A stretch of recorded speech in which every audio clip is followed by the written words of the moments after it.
Save 8% off your order at TruTechTools.com by using the Shop Talk discount code. Save 8% off your order at TruTech.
Well, welcome back, everybody, to Shop Talk Live. And guess what? The show was a freaking nightmare here to start with today. It's insane.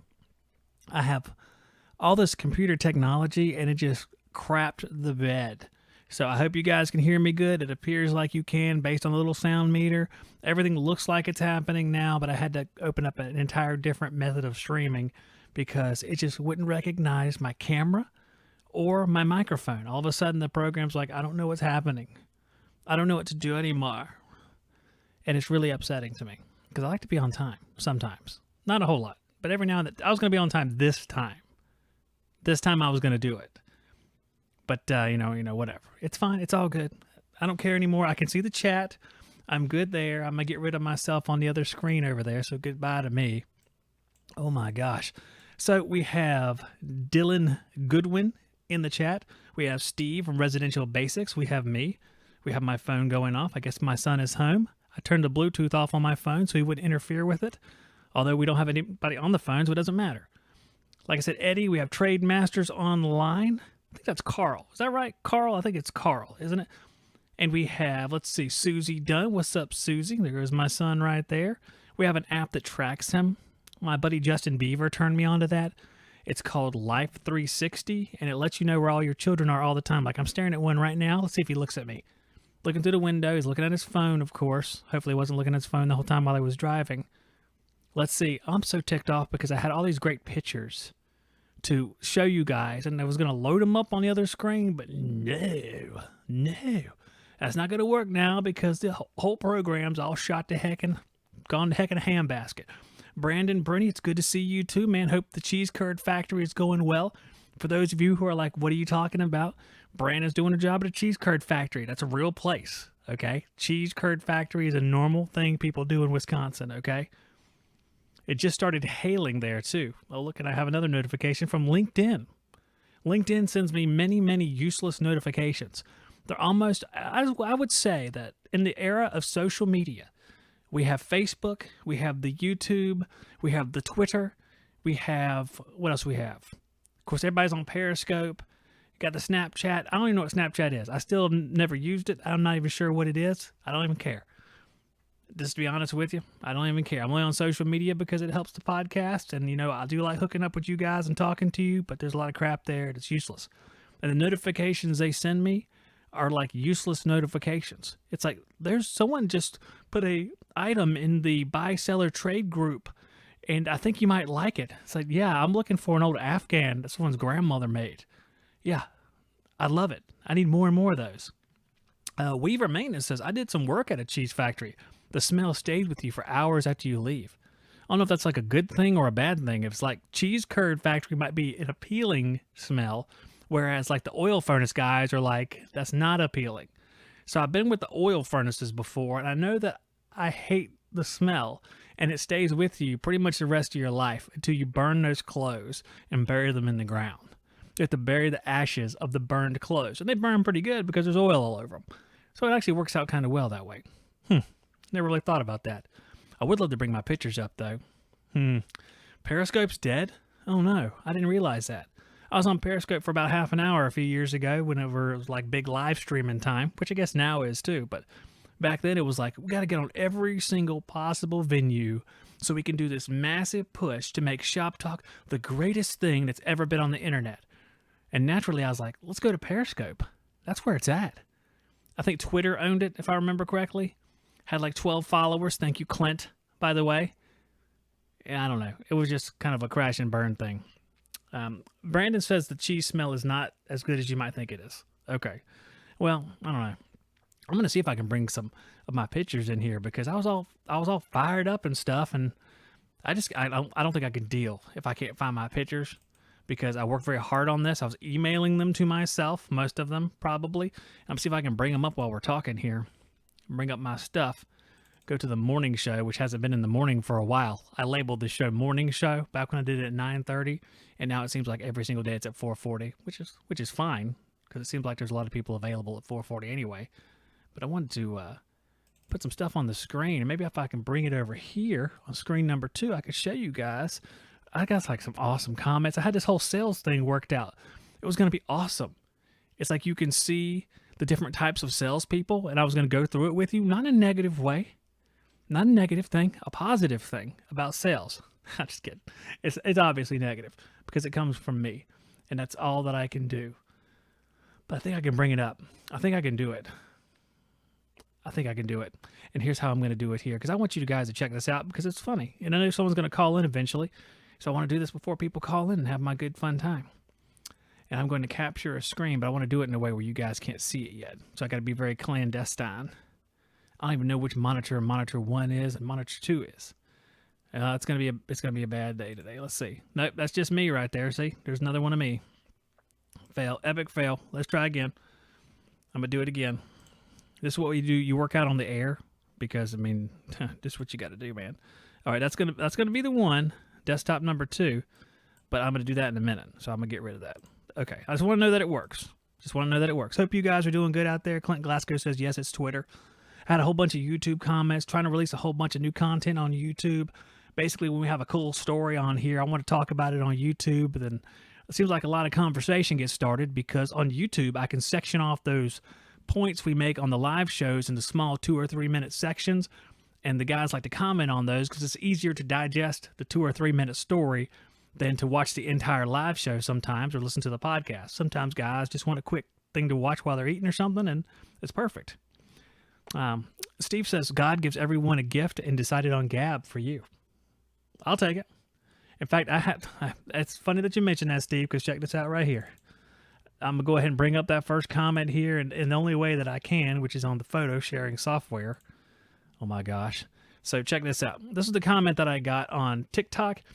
It's from MacRad1. It says, please read a book before you give advice.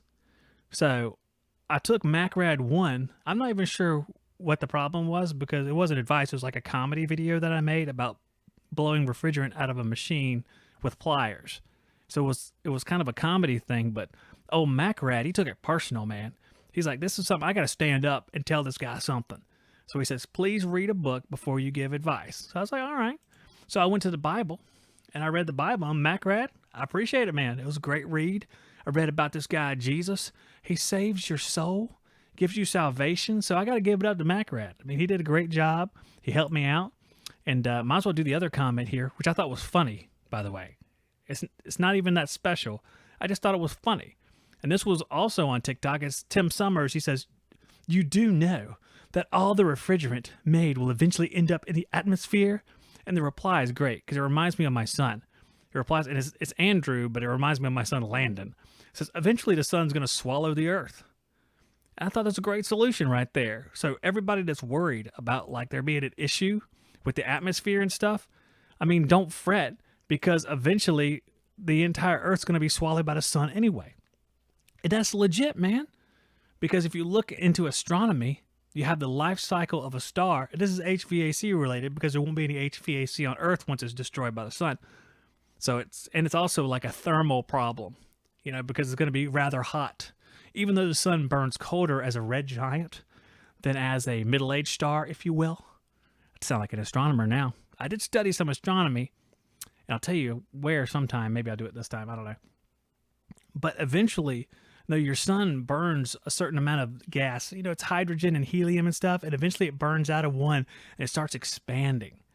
And the scientists, the same ones that said the world was flat, before, whatever, they say it's going to expand out at that point. It's actually going to swallow the first 3 planets of our solar system. And bad luck for Earth. We're number 3.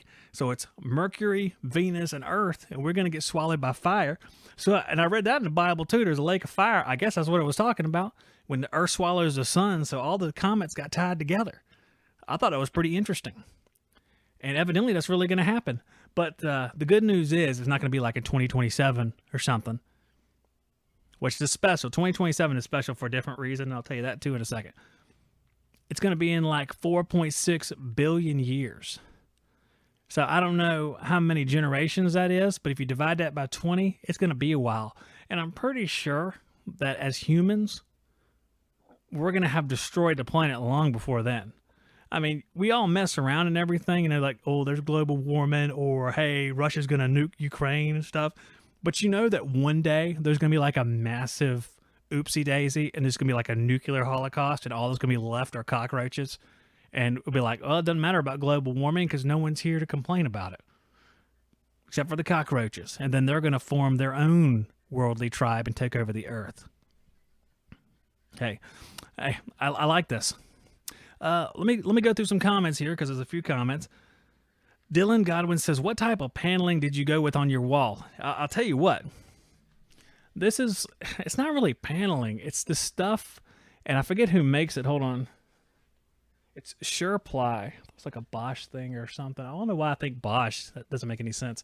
But it's called SurePly, and it's some kind of underlayment. And I was like, well, I just need something on the walls until I put like some sound panels on there. I'm going to build like these square sound panels, theoretically. We'll see if that happens.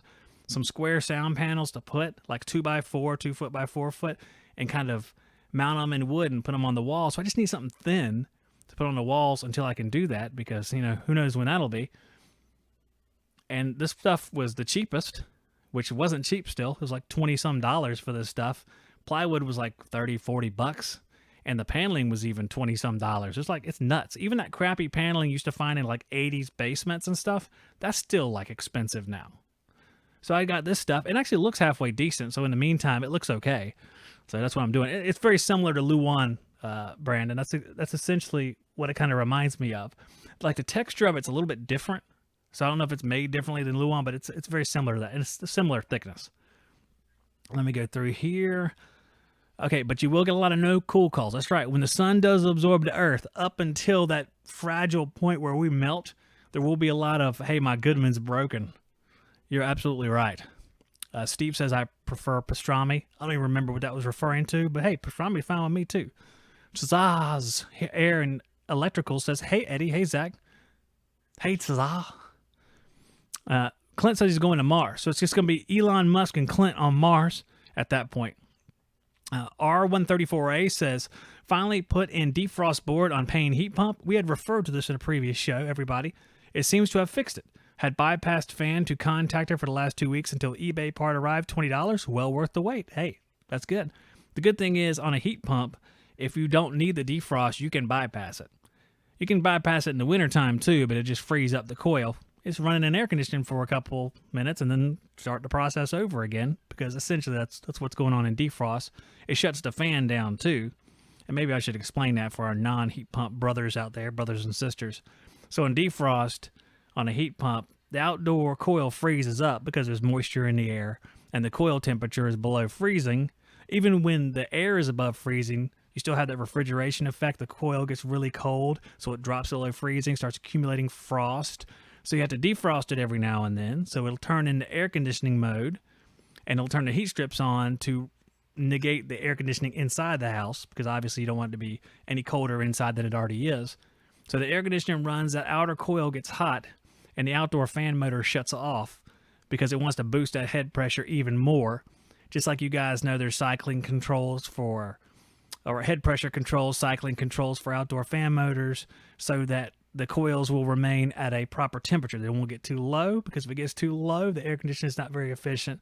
And of course, when it gets too high, that's a problem too, but that's not really the issue they're addressing. They're addressing cold weather air conditioning like you'd have on retail spaces and commercial environments, because sometimes they run air conditioning when it's freezing cold outside because there's so much load from the inside. So it needs to cycle down those fans, either cycle off some of the fans, like if there's multiple fans, it'll cycle some off, or it'll ramp them down. There's even kits like the ICM 325HN, I want to say it is, maybe. I could get a picture and put it up on the screen, I guess. I'm not doing that right now, because I think it's the 325HN. It will actually cycle the fan down, just a normal fan motor. It will cycle it down by, I think, varying the voltage to the fan motor, and the amount it can cycle down is based on the type of bearing the fan motor has. Because if it has a ball bearing, it can tolerate a lower RPM than a sleeve bearing, because I guess the way that it stays lubricated is different. I guess the ball bearing is a little bit better at staying lubricated than the sleeve bearing. Maybe you guys can help me with that. And that's how it works. So it's able to keep that head pressure where it's supposed to be, so your air conditioning is functional. All right, I hope that helped somebody out there somewhere. Let's see. Let me skip down here. Nick Guerrero says cockroaches are said to survive nuclear war because of their hard exoskeletons opposed to our soft tissue coverings. I like that you called our skin soft tissue coverings. It's so that humanity's completely out of that statement. It's like if aliens came down and says, what are these beasts with soft tissue coverings? I can just see them talking like that. I'm a big fan of that, Nick. And in fact, your humor in general, Nick, I'm very pleased with. I'll say that. And let me skip. Thank you for reading a book before you gave that little defrost lesson. Hey, no problem. I read several books. I just read the Bible. And the Cooper and Hunter Sophia install guide. I also read that, as I did on the last show. And I haven't read it again since then, so I didn't find any weird things that jump out at me. It was really the vacuum section was what jumped out the most. Tony Del Grego. What's up, Tony? Good to see you back here. Nick says, I drink and know things. That's awesome. Very, very nice. R134A says, that's good to know. We'll probably never freeze up here in San Lando. I like that, San Lando. Hardly ever need the heat here. Well, sometimes they have, like, if you ever watch John Israel's videos, you'll see that on the Louisiana coast, which is the Gulf of Mexico, it's warm enough where they don't even use heat pumps in half these houses he goes to. In fact, I think he released a video just the other day where he's working on his own, and it looks like, I'm guessing it's not a heat pump because it has 15 kW heat strip. So it's actually warm enough there year-round where the heat strips are the main source of heat. And when I say heat strip, I mean resistance heaters. Just like you have like a space heater, this is a big space heater. For example, I had a space heater in here before the mini split was up, and the space heater was 900 watts or 1500 watts. And a heat strip can be, like his was 15 kW, which is 15,000 watts. So it's a significant amount of electricity. But in that environment, the heat runs so infrequently, they can get away with that. And it's cheaper. And the life of the unit will be longer because the air conditioner only runs in air conditioning mode. There's no heat mode. So there are benefits to it. It's hard to quantify. I'm sure there's a study out there somewhere. It's like, it's actually less cost because you don't have that longer runtime. I don't know. I have no idea. John who? That's John Israel. Okay, John Israel. Israel HVAC. I did talk about John, and I did it in a positive way. So that's a good thing. I'm doing it all the time now. I read that Bible book, and it's really helped me with that sort of thing. Because, one of the lessons, and this is not about John, this is about in general here, is that if I'm going to spot flaws in other people, I need to be prepared for my flaws to be spotted in myself. And any flaw that I might have spotted in him, I can certainly find in myself as well.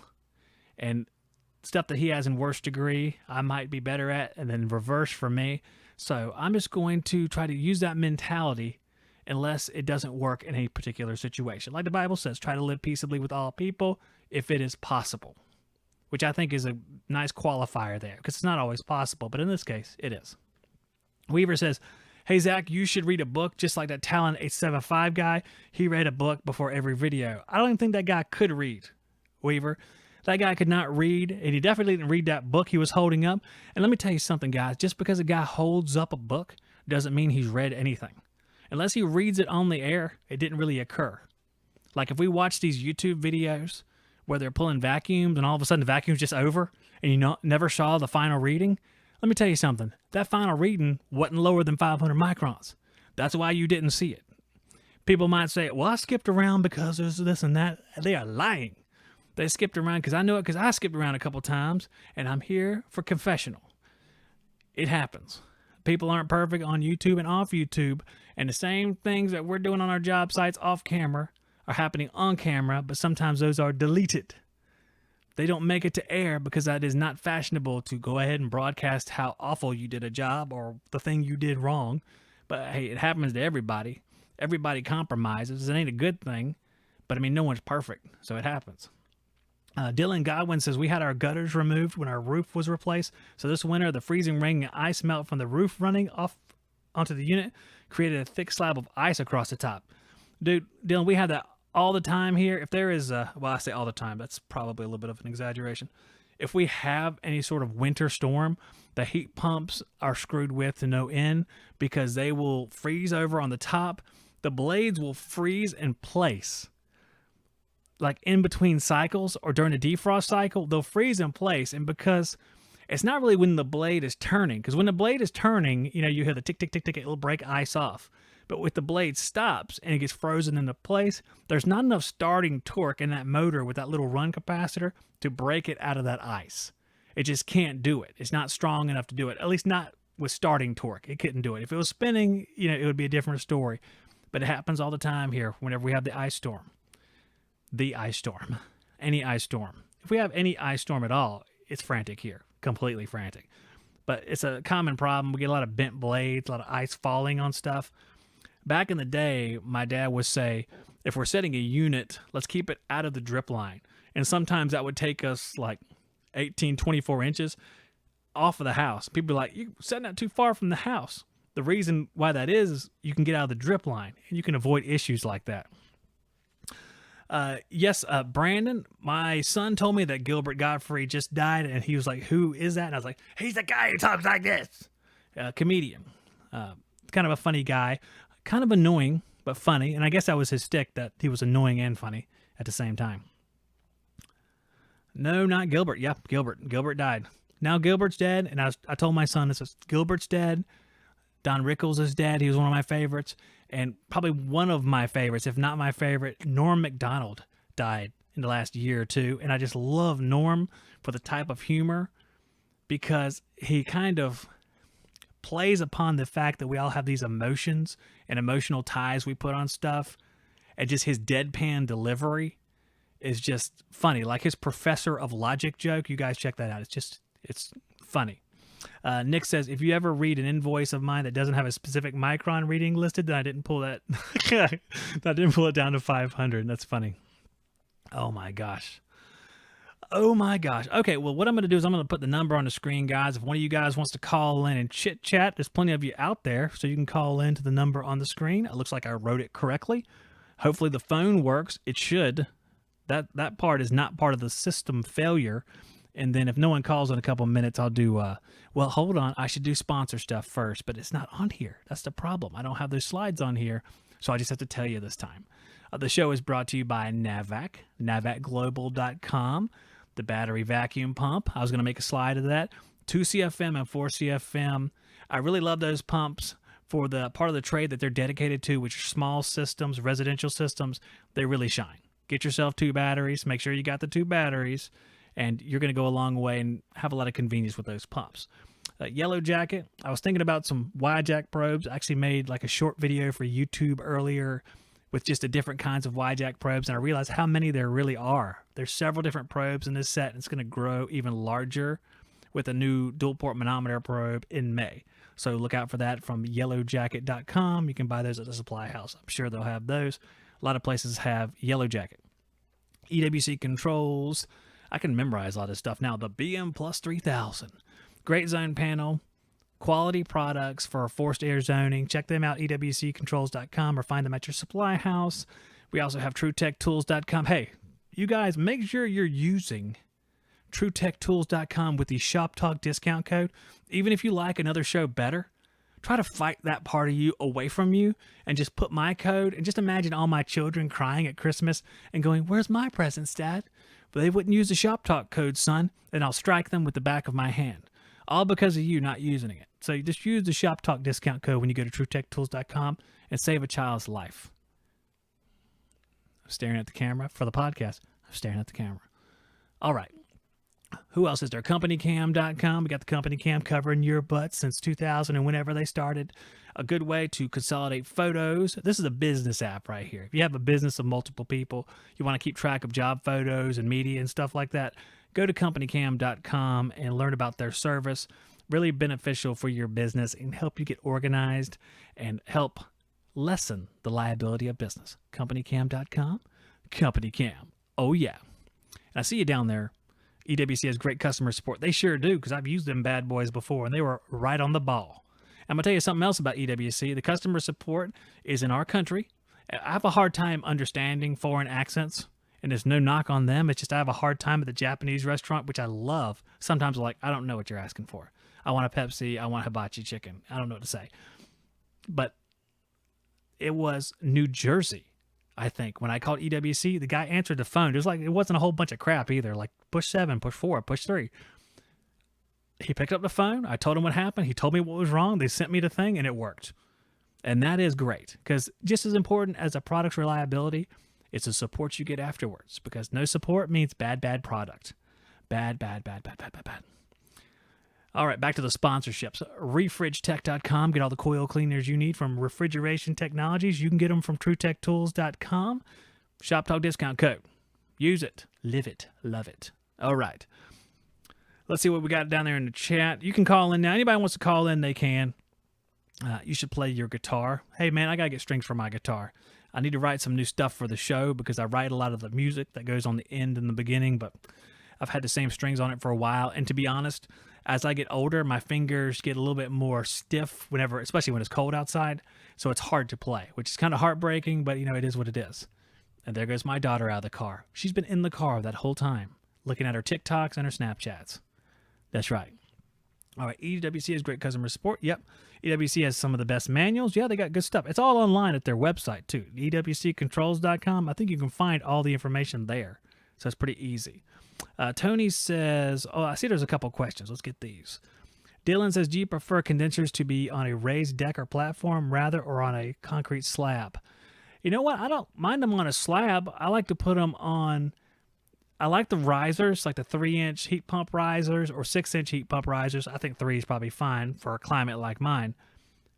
A stand is really good, but I think even on the stand, you want to boost them up a little bit just for cleaning purposes, because all those little holes on the bottom, when you spray out the condenser, that's where the water leaks out of it. So if you raise it up just a little bit, it works a whole lot better.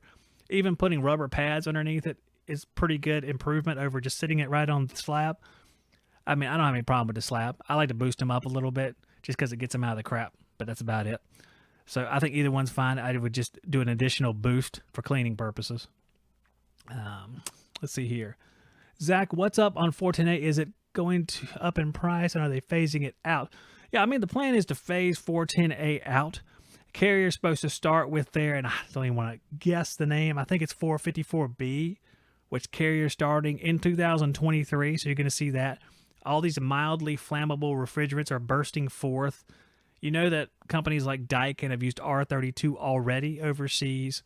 That's supposed to be the choice for Daikin, Goodman, Amana, because that's all under the same umbrella. So you're supposed to see R32 from them.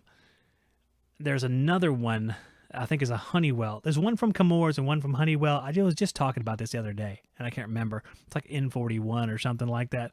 But they're mildly flammable. The whole idea is to keep the GWP, I think, lower than 750 is the general idea. I don't know if that's official or just the goal, because all these things are lower than 750. R32 is like 600 something. One of them is in the 400s, and that's what they're shooting for. But I think, I don't remember exactly. Maybe someone in the chat knows a little bit better, but I know they're phasing, at least Carrier's taking it upon themselves. I guess they're doing like a Puron 2000 thing. Oh, I see someone's, hey, okay, someone shot me a message and says, shoot me the link. Okay, there is no link on this one because the issue is I couldn't use the StreamYard software. By the time we roll around tomorrow, I will fix that. Even if I'm using this software, I will have a tandem set up so you can come into the show if you want to. I don't know who that was because it's not telling me on my phone for some reason, but whoever it was, if you can hold off till tomorrow, that would be awesome. It would be really, really great. It's just a different way we have to do it this particular time. Hey, Brent, you can call in too. What's up, Zachary? Yeah, Brent, why don't you call in? We talk about Milwaukee M28. I don't know anything about that, though. Let's see here. We have Nick Guerrero. If the show is at the same time tomorrow, I will call in. It's been a minute since I've shared my insanity. Yeah, you need to share it, dude. You need to share it. Weaver Maintenance says the higher the risers, the less butt crack. Man. So why many time change? Oh, the show's not at a dedicated time, right? It's just whenever I get a chance to do it during the day. It's just been, oh man, whoever sent me that text said he just pulled the head off a chiller. Man, that's awesome. You definitely need to, man. If I could get you on here, dude, I would. Okay, and I can't see your name.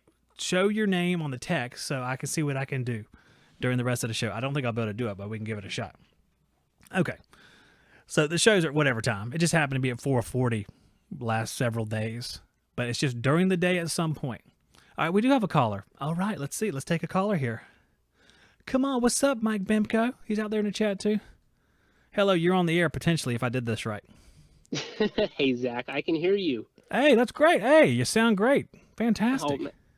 I am trying. I'm on my cell phone. Am I clear on your end? You're crystal clear. This is Carl from Trade Masters Online. Is that correct? Yes, sir. We emailed a little bit last week. Absolutely. Finally got a hold of you. Hey, you're going to get a hold of me. If you wait till I'm on the air, you can pin me down on anything you want. Nice. I wanted to get your opinion on so I'm a service guy, okay? Right. I don't do new construction or anything like that. I just do service. I want to get your opinion, everybody else's, on cameras in people's homes, in customers' homes. Oh, that's interesting. So is that like cameras and I want to make YouTube videos kind of camera? Oh, no, not that. I'm talking like, like nanny cam type of things. Oh, interesting. Like they're monitoring you while you work. Oh, yeah. So I had a couple weeks ago, I had this job where I went into I was putting in a tankless heater and some other plumbing equipment in somebody's garage. And, I went out the first day, gave him a quote, went back the second day to do the work. My helper and I, we walk into the dude's garage and he's got a one of those doorbell cams set up in his garage looking right where we're going to be working for the next 10 hours. So it's pretty obvious. He set it up just to monitor you while you're at the house. Oh, absolutely. And I grabbed my apprentice. I'm not too shy of a guy, and we just kind of go stand over there in front of it, and we look at it, and I'm like, yeah, make sure you don't say anything stupid, or, kind of gave him a little down low, not to, just to bite his tongue while we were working there the whole day. So sometimes things get a little stressful, especially when it's pretty hot outside. I understand. But yeah, yep. It was weird.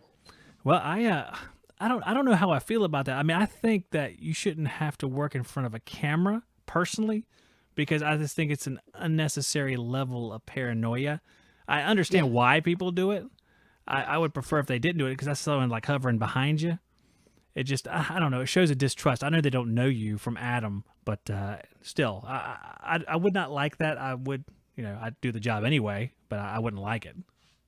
Yeah, well, what makes it even more weird is, so this is one of those tech guys, explains why he's retrofitting a, just standard tank water heater with a tankless and a bunch of other stuff.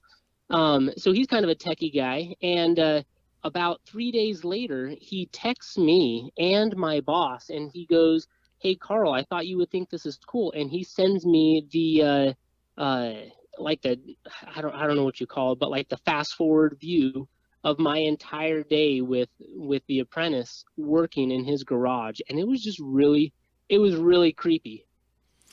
Well, I was thinking to myself, that would either be at the same time troubling, but cool to watch and fast forward at the same time. Oh, it was kind of cool. It was kind of cool. I mean, I could find out exactly, when he messed up on his solder and we sprayed water all over the side of his house. But on that token, it's kind of weird because, man, he could have said one dumb word, and all of a sudden, we're all over the news or something. Yeah, you're walking a really thin line of just some guy walking in going, "Did you see that guy's daughter?" And then all of a Right. sudden your life is over. I mean, as far as at your company, that's why I don't like it, because everyone jokes, everyone makes like mistakes in their speech, and to be held accountable for every tiny slip, it's just, Yeah. I don't know, it would make me paranoid. I mean, like I said, I would do it, but I don't like that that speaks to the level of the customer that we're dealing with. Because I would think Hmm. that perhaps, like, if there's one piece of tape out of place, this is going to be the guy that wants me to come back and level it for him. Or if it feels like there's too much humidity, even though the thermostat says they're not, because he has a feeling there is. I think it's that kind of guy who does that, which would make me paranoid. Oh, totally. I mean, we've gotten I've heard of techs going out there and doing work before, and they'll have kind of like a, when they're collecting the bill at the front door or something like that, and they have a little altercation over the bill, and he added something, or something was it didn't run right or something like that, and then the customer just sends it off to his manager or something like that to review him, you know, arguing with the customer that's always right. Oh my gosh. I mean, part of me is like, yeah, if you do stuff like that, I mean, you got to expect that someone might see it. But still, I Yeah. just don't like it. I mean, it's just like, why is there not cameras in every single public location in the entire world? Because if there's a crime, then you definitely see it. But I don't want that to happen, because Yeah. that has like this whole police state feel to it, and Big Brother's watching you, which I think is, I don't know, it's not American. Yeah, I and guess. that it continues on to I don't know how many, I call them white shirt companies. The companies that do plumbing and air conditioning, but they show up in a white shirt, and they go do their little sales pitch that Blue Star or something like that taught them, Oh yeah. and but a lot of those big companies, they'll have the cab cameras. So they're Oh right, watching you right, right. drive between jobs, and how you're driving and stuff like that. Like, those are awkward. See, that's the same exact thing. It's I don't know. It's just monitoring people. I don't know. Okay, let's step it down a little bit. Like GPS on the work fan. I don't think That's that's a cool. problem. That's fine. But there's something Yeah. about someone watching and listening to everything you do. That's a problem. That's where it becomes like, I mean, you can watch me pick my nose, and like that's funny and stuff like that, but some days I just want to have a conversation, but I don't want the dispatcher watching, or listening to my wife yell at me over the over the camera. Yeah, yeah. Not that ever happens. Oh, yeah, no, it happens to everybody. If you're married to a woman, then it's happening for sure. I just practiced some of that last week. Actually, I'm getting really Oh, good just at a it. little bit. After 20 years, you think I'd get that solved, but it's not. That's a problem to me, because just thinking about it logically, if you are paying that close attention to everything somebody does, essentially you're dredging to find a problem. And you'll find one because it's just inevitable. It's almost better to be ignorant to a lot of the stuff that's done, except for the major stuff. Yeah. But I mean, no one Well, listens to me. that's how life is. I mean, if you want to have a relationship with anybody, like, you can't know their deep, dark inner workings of their mind. I mean, I don't want to know what everybody thinks about me. I mean, they'll tell me I smell bad or something like that. I talk too much. I don't know. But like, I don't want to know that. I don't want to hear them say that. And if I'm watching them on a camera, like, they're probably going to say it behind my back or something like that. But it's okay, because they might just be talking or just venting. It's true. When you said that, like if you look back on a video, you see someone saying something about you, it's going to rile you up a little bit just naturally, because that's the instinct. And I was just Hmm. like looking at the social media stuff that I have to look at every day, just looking at all the comments to come through. There's a lot of, hurtful things from people. I have no idea what they're talking about or who they are. But for some reason, they say things that are very pointed and very negative. And it bothers you a little bit, but you move on. I hate to have that like constantly. Though. I mean, just like Hmm. all day, every day, be exposed to that sort of thing. Oh I yeah. think it's an unreal expectation. Like I said, sometimes ignorance is bliss. I mean, if they're burning down the house, then okay, they should be fired. But if they let out a cuss word by accident because they burned their finger while they were brazing, okay, that happens. Oh yeah. Like, yeah. Actually, yesterday, my right ring finger, I went across the torch in really expensive customer's house, and Man, I'm glad that they didn't have a camera up there because I said just about every other word, and I'm a church going guy. I wouldn't normally say stuff like that. I'd feel bad if my mom saw that. But Well, it man, happened. it's all wrapped up today. I mean, I got a blister as big as my head on it. Hey, Carl, we're forgiven, not perfect, right? So I mean, it's okay. Now, just to ask about that, you said, did you actually run the torch flame across your finger?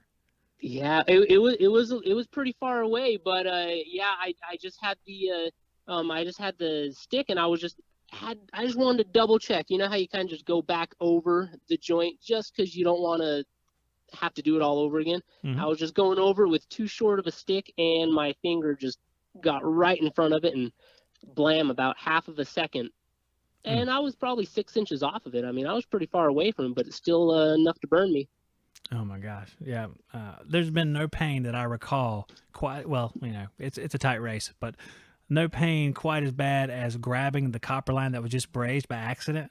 And I reached up to steady myself, and I had two fingers, and the tips were just melted off of them bad boys. It was so painful. I feel for you because it's got to hurt still today. Oh yeah, no, yeah. Today, I mean, I got a big old patch of gauze on top of it, just so that I'm just waiting for this guy to pop. But yeah, all the scars on my hands are pretty much from touching hot copper that I thought was cool. Oh man, yeah, it's more painful. I've had a lot of cuts. Cuts aren't that bad. A little bit of stinging, okay, whatever. But the burns are the worst. They hurt. I don't know how long Yeah. have you been in the trade, Carl? Oh, I grew up in it. Hey, We I sympathize. I'm out in Vegas. My family, my grandpa was actually, I was looking at some my mom does a lot of genealogy stuff, and I was over there checking out some pictures that she got of my grandpa. My grandpa started plumbing in St. George, Utah, Wow. and then moved down to Vegas, started doing it down in Vegas. And my family, we still do plumbing down here, and I do both of the trades, plumbing and AC. And but I've been I was in the shop when I was 12 years old, you know, putting fittings in the bins, helping customers as they came through the front. That's nice. Of all this time. So how old are you now? Now I'll have to ask my wife that question. I think I'm 33. 33. 32 or 33, one of those two. Man, that's a long time. That's 20 years in the trade. Your knees are about to go bad, aren't they? I know. Aren't What'd you you say? due? Aren't you due for a knee replacement? Oh man, no. Anytime that I get down on my knees, I always sit down on my butt. Yeah. I had an old plumber, you know, really good plumber, most unhealthy person in the world, but really good plumber. And he told me, he's like, anytime you get down on the ground, you have a cushion down there that you kneel on, or you get on your butt. Yeah. Revelations as you age. You know, when you're younger, he's like, I don't care. This doesn't hurt. When you're old, you're grabbing your back. When you come in the door, you're leaning back, and every time you sit in the chair, you're going, ugh, for some reason. I don't know. It just naturally happens. So I mean, Yeah, it's wise. I've got three kids, and once I got my third kid, just about every time I get up out of a chair, I let out a big old ugh. Yeah. Well, hey, if you're gonna let something out when you get out of the chair, it's probably the best thing you can do. I think, as far as things go, ranking wise. So okay, let me ask you something else. Since you're in the hot seat, hot seat, Yeah. and so what is Trade Masters Online? What is that? So it's we do certifications for plumbing, air conditioning, electrical, and we do certifications. We don't do much training. I think the training in the trades, you can learn theory online, but you cannot learn how to, you know, wire a split system over the internet. And there's a lot of companies that'll gladly like take your money to try and, you know, hey, watch this video and you'll learn how to become an AC guy. And like, no, you really can't. You might understand what a wire looks like, but you don't know how to do it. But we do kind of the big one over the pandemic was we did online EPA certification. Oh, And so interesting. that's kind of what I got into, like right before the pandemic hit. I got hooked up with the guys over at the EPA, and we became their first online only EPA program. And so we kind of piloted that, and I got a firsthand number to those guys over at the EPA to ask them any kind of questions or anything like that. That's pretty interesting. So if you're doing an online EPA exam, I don't remember. It's been a while since I did mine. Is it open book? Do you have an open book for your test? It's supposed to be proctored, Right. I've never and had it's a supposed to be proctor. closed book. So if you want to Okay. do universal, which is, you can work on pretty much anything, then that has to be closed book. You can do open book for type 1, so like the guys working on small appliances, little ice machines or your sub-zero fridge or something like that, then you can do that open book. Otherwise, it's got to be closed book. So when you do it online, they have to have like their webcam on? Yeah, it's Okay. really awkward. Well, that's my son does It's that with really his awkward. classes online. He has to have a webcam on while he's taking the test so they can monitor what he's doing. Yeah, That's yeah. understandable because I'm not saying most, but a lot of people would cheat heavily if they knew there was no Oh, camera. yeah. We get every once. So the proctors, whenever we have an issue, they're supposed to get a hold of me, instantly. And we honestly, most guys that are trying to get their EPA card, they're pretty honest guys. But every once in a while, we'll get people who are going through their phone or something like that, or they have some answers printed up behind them or something like that, and it's just, I Yeah, mean, it's pretty easy to catch it. It's pretty obvious. awkward. Yeah, it's such an awkward thing. And then our protocol is I have to watch the video, and it's like, no, nobody knows how to argue very well, but they're like, no, I'm not cheating. It's like, you got your phone in your hand, or like, it's just kind of weird. I wasn't look. I'm guessing that there's rules. You can't have anything in your hand like that. It has to be out of sight of the webcam. I'm assuming. Yeah, and so what I tell people to do is they're supposed to take their phone, put it on silent, and then just like usually a lot of guys will take it. They'll take the test, man. They'll take it sitting on their toilet because it's the only room they can go lock the door so their kids don't come into or something like that. That's funny. But I just tell them to leave their phone outside, outside of the room or something like that. But yeah, and they're not supposed to have anything except for a blank piece of paper so they can they can write a couple of notes while they're taking their test and a PT chart. Nice. I mean, I can't even remember what went into it. It's been a while since I got mine. So I couldn't remember what actually happened, and it was in person because I think up until I guess the pandemic, it was only done in person. I'm guessing. So Yeah, and that's what we did is we organized it and set everything up so guys could go take the test at like a Johnstone or a local place, but we had a list of all the places they could go test. So are you back to doing that chiefly now, or are you keeping this online aspect since the pandemic as like a learned experience that people can still use? I think we're going to stay with the online stuff. I don't know if we're going to go back to going having the different buildings do the testing, because man, it is so hard organizing people to be there. I mean, why go and test this guy for? I mean, how much money is he going to make? $10 an hour, $15 an hour, or something like Yeah, that. Or he can go over there and sell 5 different units to everybody that goes through the doors. Like it makes the sense. stores don't like doing the testing. Yeah, I'm trying to remember when I did mine at D&L Parts in Wilmington, North Carolina, and I guess I'm lucky no one comes in that store because the Oh guy. man, are you from North Carolina? Yeah, I was born in Wilmington, and I live still within an hour of Wilmington.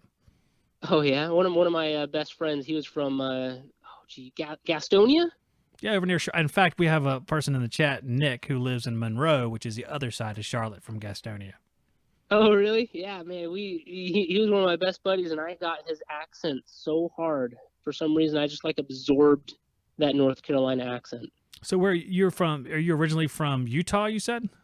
So I'm from Vegas, born and raised in Vegas, and I went off and I did I'm a Mormon, so I went off and I did my mission back in Maine. So I lived up in Maine for a while, and then I moved back to Utah, went to college, and then I moved back to Vegas, where I've been doing contracting. I was gonna say Utah. You must be one of them Mormons. One of them Mormons. Yeah. You must. So you voted for Romney then, huh? Romney, man, did, I don't even remember that election. How old was I? It would have been 2012. Oh, I yes, guess. actually, and I was Yeah. in. So Romney is from New England, and I was on my mission at that time, and I lived in his town. I've been to his house. He was not home because he was out doing his election stuff. But I No have kidding. knocked on his house. I've knocked on neighbors. You know the guys in white shirts and ties that go around knock on doors. You were that guy.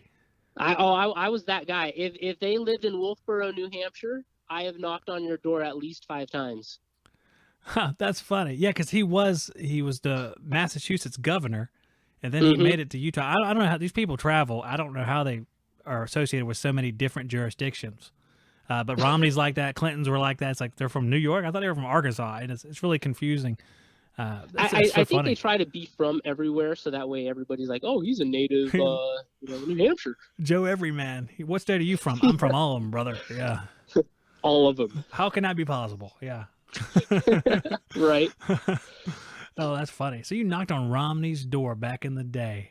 Huh. Oh yeah, we had. In fact, this is a fun one. Everybody in the chat will know. So we had a church meeting, and the Marriotts have a lot of family up there with the Romneys, and Black and Decker also. And Black and Decker, same as DeWalt, a lot of those companies, and they're actually family companies. They're actually really nice kids. Like they would go and they'd be working at the grocery store in the summers. That's a trip. What Oh yeah, I know. I mean, like millionaires, like crazy millionaires. These guys never have to work, but they're working in the grocery store bagging up groceries. Because I guess that's what Grandpa made them do, or something like that. But yeah, I mean, we went to church with all them. They were actually really down to earth. They never gave me any tools though. That was kind of lame. That would have been nice. I mean, because Black and Decker, you got like DeWalt, Porter Yeah. Cable, and there's several of them that fall under that banner. But some Flex Volt DeWalt tools would be nice. Yeah, I'm not that wealthy. Hey, that's the problem. We need someone to give them to us. Right. Uh, So are you a DeWalt guy then? No. In fact, I don't have any DeWalt tools. I don't really care which one is which. I have a variety of different stuff. Brent, who was in this chat, is like this diehard Milwaukee guy. And, I always made fun of him because I had a whole bunch of Ryobi tools, and he make fun of me, of course. Then I bought some Milwaukee stuff, M12 fuel and M18 fuel, and it's really, really nice. It's much better than Ryobi, so I will have to admit that. But I also have like Makita stuff that's really, really nice. I just don't happen to have any DeWalt stuff except for my old shop vac. Like the one there, it's a half-gallon battery shop vac from like 10, 15 years ago. I still have it, so it's nice stuff. It's all nice. We give them trouble sometimes. Just how it is. I mean, don't get me wrong. Milwaukee is nice. I use DeWalt just because I don't want to cry whenever I break a tool. Because I'll do plumbing also, and every once in a while, I drop a tool in a water bucket or something like that, and and it's real sad when your impact driver takes a dive. But I was at a trade show down in California about 3 weeks ago. Okay, we had a booth over there, and Milwaukee was on the entire end of that trade show, and they had guys and girls. But I mean, these were like 20-year-old, they probably drank like 3 Monsters that morning. Yeah. Shirts that are like way too tight. They just got up and went to the gym, and they were at that trade show. Like, Milwaukee's intense, man. Oh yeah, well that's the trade. We talked about the trade show strategy one time. I think it was on the podcast here, because I went to AHR because I wanted to go to one of these events, and now I'm done with it for the rest of my life because I got my fill there. But AHR, I mean, Ford was there with their work vans. It was really nice. But there's a strategy where they have the bro guys, which are the tight shirt, polo shirt guys, like, hey, what's up, bro? You got a Milwaukee? Oh, yeah. That kind of guy's like, hey, take it easy, man. And then there's the Dallas Cowboys cheerleaders type, which they put out there too, because all the guys are like, who is she? She's pretty. I want to go buy a Ford, which I guess is their mentality. And it works because they've sold a bunch of stuff. But I'm with you because some of the Milwaukee stuff, it's like, I want this rear-handled circular saw that's M18. Got a couple batteries. I got the charger. So how much is this thing? It's like it's almost $300 by itself. I'm like, does this thing have like gold-plated blades it comes with or something? I'm sure it's great, but I mean... and I think it has a normal warranty. I don't think it has a fancy warranty, does it? I think it's probably just like everything else. I'm not positive, though. I don't know how long the warranty is, but I think like Ryobi stuff is like 3 years, I think. I think a lot of it's like 3 or 5 years. But I had a Well, Makita saw. you And a do a Makita's warranty awesome. on a Ryobi, and it's like here's your $30 tool. Yeah, chuck the one you have in the garbage, and we'll mail you another one. Okay, Yeah. that's fine. But My they do that with one of the expensive guys stuff at our too. shop actually he did a warranty on a Ryobi. How do you say it? Ryobi? I think it's Ryobi is technically true, but for the last 20 years I said Ryobi, which may be because I'm from Wilmington or Ryobi. But Well, whatever you said, both of them sound the same. But anyways, my one of our tech guys, our water heater guys, he, I guess, busted up or broke one of his sawzalls, and he wrote them, and they sent him 10 sawzalls, what? and he was just handing them out at our shop. Yeah, I don't know why they sent him 10 saw. I mean, he didn't buy them for us, but he had 10 sawzalls. He was just handing them out. 10 sawzalls. I mean, that's a insane. serious warranty if I've ever heard about one. I've never heard that you get 10 free, or we got like a pile of stuff because I bought a bunch of tools, especially like the reconditioned versions of Ryobi at Direct Tool, and they do have bins at the front of the store where you can get like just a regular brushed impact driver for like $19. They have brush drills for $19, and they're decent, Oh, wow. which is kind of funny because they really are just as good as a lot of the other stuff that's more expensive. It's funny though. I love going to that store. I guess I'm a bargain I've hunter. never been to a place like that. I'm gonna tell you what, dude. They have a different kind of sale every day. It's like What is 40% this, like one of off. one of your sponsors or something? No, this is just a place that I like to go. It's like when you have these outlet places that have several outlet stores, they will tuck this one tool store in there. I guess it's for the husbands because it's crowded around with like Old Navy, Vera Bradley, and all crap like that, which I don't care anything about. And then there's Direct Tools, which has TTI products, which is going to be your rigid Ryobi, a very small amount of Milwaukee, insignificant, not even worth thinking about. But it's cool stuff from Rigid and Ryobi, and some of it's reconditioned, which means it was sent back and rebuilt to their factory specs. I'll use quotations on that, and it's really cheap sometimes. I've got a lot of my old drill I've had it for 15 years, and it was from there back in Myrtle Beach. Jeez. Oh, you're from Myrtle. Did you work over in Myrtle Beach too? No, I didn't work there. We just frequented going down there for vacation purposes. Since we were in Wilmington, Myrtle Beach is roughly an hour and a half away from our house. So we go down there, and they had what's called Tanger outlet stores. And we'd go to the Tanger outlet stores, and there was Direct Tools, and I think both of them that are down there. Wow, man. I miss the days. I miss Sears. Like I was still pretty young when Sears died, but I loved walking through Sears. And my wife would go off and do whatever she did, and I would just go over and go walk around the Sears tools. Oh yeah, back when Craftsman was Craftsman. Yes, it was legitimately like the USA branded Craftsman, and because we had Sears too in our mall, and then there was a standalone Sears. A separate up here, actually really close to where I live, and they had all the original Craftsman tools, and they had lifetime warranties, and they were just loaded for bear. And what's funny is the new ones aren't bad; they're just not quite as good as those older ones. Oh yeah, well I think they gave up on the quality, knowing that they can just get another one shipped over from China or something like that. Like, yeah, we'll just give you more. We're not going to make good quality ones. We'll just give you more. That's kind of like the Husky brand and stuff like that. Like some of the Husky stuff is good, but some of it you can tell is just they're just going off of quantity instead of quality. Oh yeah, I bought some Husky stuff. It's a little hit or miss, but like you said, I bought some of their tool bags that are decent, and some of I have winch straps for the truck that are Husky that are decent. It's stuff like that. Sometimes it's hit or miss.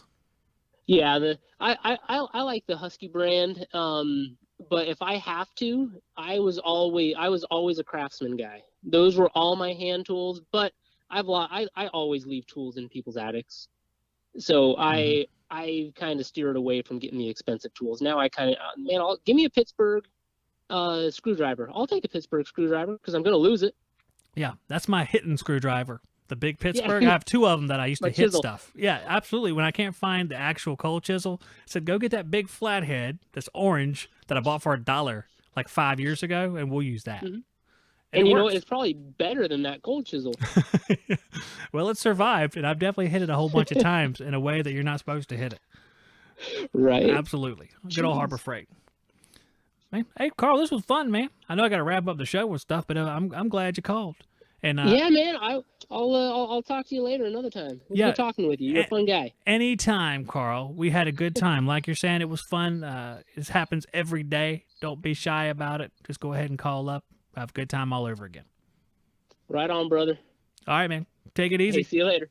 Later. Good old Carl, man. That was fun. That's a person I've never talked to on here. I know we have chats to talk about. We'll talk about those real quick. I'll save the other slides for a different time because we kind of run out of time, which is fine because I'd rather have the callers than have the slides because my slides, I'm trying to be funny and sometimes they're not funny anyway. I'm going to go up here to the top because I know you guys were asking some questions here. Miguel says, Zach, do you have the Bosch 2.0? I do indeed have Bosch 2.0 at the house, split heat pump. Dylan Goodwin says Milwaukee. R134A says Makita and Bosch 12-volt drill motor. 12-volt drill motor, Bosch 12. I don't have any Bosch 12-volt stuff. I did want to get some to try it out, but I mean, I like Makita. It's good stuff. Frylock says if you use DeWalt, you probably cry every time you lose a tool. Yeah, a DeWalt can be expensive stuff too. Milwaukee's incredibly expensive. It's good stuff. It's expensive. Dylan says, and I know I saw this comment, Project Farm just did a test of the cordless circular saws, and naturally Milwaukee was among the top performers. Dude, I watch every single one of his videos. I think he is just super, the way he tests tools. I always like him when he does power tools. I don't always watch all the stuff because he tests some other stuff too. But I watched the power tool one, I actually watched it earlier, and I think Milwaukee was like second or third place in that competition. That Flex Beast won.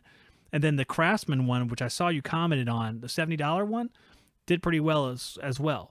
And I know that I have a Craftsman brush saw down at my shop, and it is pretty decent for being what it is. And I actually got it and a drill with batteries and charger on like a clearance deal for like $60, and it's pretty good. I like it a lot. It is a lot better than the Ryobi equivalent because I fried 2 of those bad boys building this place you see around me right now. Because I built all the stuff you see here. I built it from the ground up. That's why it's taking so long. But I was trying to rip some wet treated lumber with a Ryobi 18-volt saw, and it didn't have it, man. And then I fried 2 of them, and I was like, these Ryobis got to go. And that's when the Makita 36-volt appeared, and Makita was like, I got this. And I was like, yes, you do.